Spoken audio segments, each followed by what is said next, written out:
Stocks are collapsing. The market is down. Is it time to panic? No, I don't think so, my friend. I'm Brian. Welcome to my Tesla Weekend. Hello, viewer.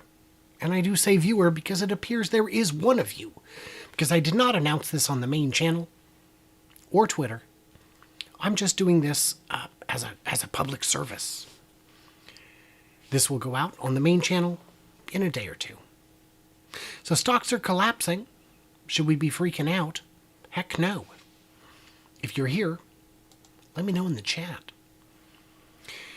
So what do we got going on? That's a lot of red.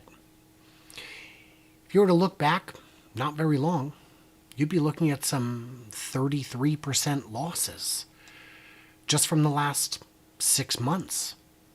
Yeah, there are people who paid $1,200 a share, and they're down at 800.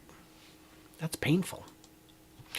For that matter, Nicolai, same kind of deal, down 61% in the last few months. Wendelin, hello. Chimbo23, hello. Same is true with Palantir. Same is true with GameStop. But if we look at the indexes, Invesco, Triple Q, this just tracks the NASDAQ. It's down 23%. We can go out to a year, see what that looks like. It got up, it got down. The Dow, it's down too. That suggests to me there are no safe havens. What do we do? Well, let's look longer. Let's look at some of the historic trends. Look at all these crashes in here. Look at this big crash here. Oh my gosh. You were down 45%, 47%. But it didn't take long to get back above water. Big crash here. Big recovery. These things happen, man. What about housing crashes? Those were pretty brutal. Look at this guy. Oh my gosh. Oh, that was bad. But if you weather the storm, you come out on the other side. If. So the question really is, have the fundamentals changed? Well, looking at somewhere like Texas, you can see that things are only getting better. More equipment's being moved in. Did you believe in Tesla 6 months ago? What's changed? What has fundamentally changed with the stock that would make you think it's no longer a good investment? I don't know, man. I don't know. Wendelin says, big picture, always big picture, and Wendelin is right. If you're trading in options or derivatives or anything like that, you could very easily lose your butt. But that's gambling. And even though this is not investment advice, this is kind of life advice. And my life advice is always, don't trade in options. You're going to lose your butt. What about with Nicolai? Has anything changed? How has Nicolai changed since getting rid of Trevor Milton? It really hasn't. They set a new course. They've stuck to that course. They've been able to raise funds. They've been able to stay the course. Things are looking good. Why would they change? Now, where else could you put your money? You could put it into Bitcoin, I guess. From their high, from their recent high, only down half. Ugh. If you go back far enough, it's doing good. But if you'd have sold at the peak and bought Bitcoin, you'd be down just the same. Where else could you put your money? You could put it in cash, except that inflation's been really high, and inflation erodes your purchasing power. Now, inflation is not as high as the losses in the market are bad at this moment. But again, that's gambling, man. That's gambling. What about gold? Ooh, let's buy some gold. Again, this is March of this year. way down. Everything is down. So if you're looking for a place to put your money, you may not find it.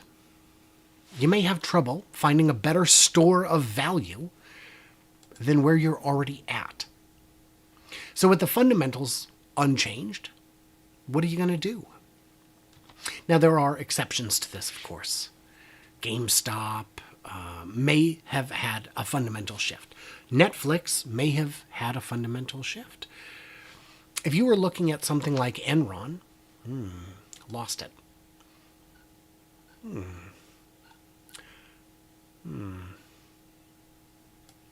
Well, I lost it. If you were only looking at something like if you were looking at something like Enron, maybe you could see the shift coming. There are a lot of companies where the writing was on the wall. That's why a lot of you guys invested in a lot of these stocks that I already mentioned at good times, because there were good things going on that you could see that others could not. So what if you only invested at market peaks? Oh yeah. The idea is to buy high and sell low. If you sell low, you're going to get bit. But if you only bought at the worst part of the crash in 1929, your 30-year returns would be 850%. 1937, almost 2,000%. 1940, 3,000% would be your 30-year returns. And this just keeps going. Now, we don't have the 2000 and 2007 ones yet, but these are big numbers, man. The 10-year return, if you'd have bought at the worst time in 2007, you'd be looking at doubling your money since then. Time in the market beats timing the market, especially now, because not only are you up against all the geniuses on Wall Street, and I say that with quite a bit of charity, but you're up against the algorithms. You're up against the computers, the high-frequency computers that can look for trends, spot them, and capitalize on them faster than any human can. But if you're in for the long term, this, by all appearances, is a blip. Hello, Hockey Day. Good late evening to you. Sometimes in life, you have to weather the storm, and when you do, there is always sunshine at the end. Well, that's great if you make it to the end, because a lot of people die in the hurricane. That's not helpful to them. Doesn't matter if there's sunshine at the end if they don't make it. I prefer something more like those that can bend with the wind will weather the storm. You don't need to have a building that's resistant, that is impervious to earthquakes, but resistant. It needs to weather it. It needs to wobble with the tremors, as it were. So that's why I'm looking at things differently. There's the Enron part, of course. Yeah, Enron. Thought I was better prepared. So I am going to go ahead and sell off these postcards. Yeah, you saw them. If you were watching the earlier streams, I've got a bunch of these left. Designed by someone in the chat, Wendelin. Thank you again for helping make these. I've got a limited number left, but this is how I'm weathering the storm, by staying vigilant. At a time when nobody is watching Tesla videos, I'm selling them off, baby. $1 for a postcard, $3 signed in an envelope, $5 for international postage, $10 I'll send you all three with global delivery, and you'll get access to the 10-year production estimate access. How cool is that? And if you're already a Patreon, just ask and I'll mail it to you. You don't have to give me nothing. You already did. You're already here. They're very cool. And they're very, it was a very big event. It was very cool. We had a lot of fun.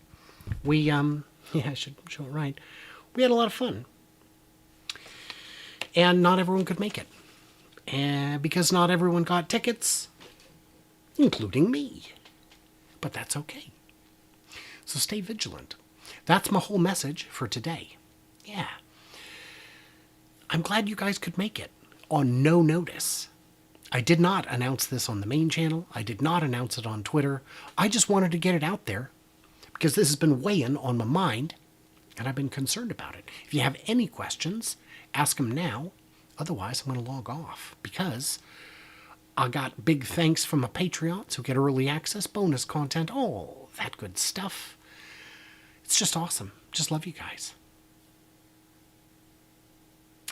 Well, it looks like that's it. So stay tuned, stay juicy, and I can't wait to hear from you clever robots. I don't know when this goes live on the main channel, probably in a day or two.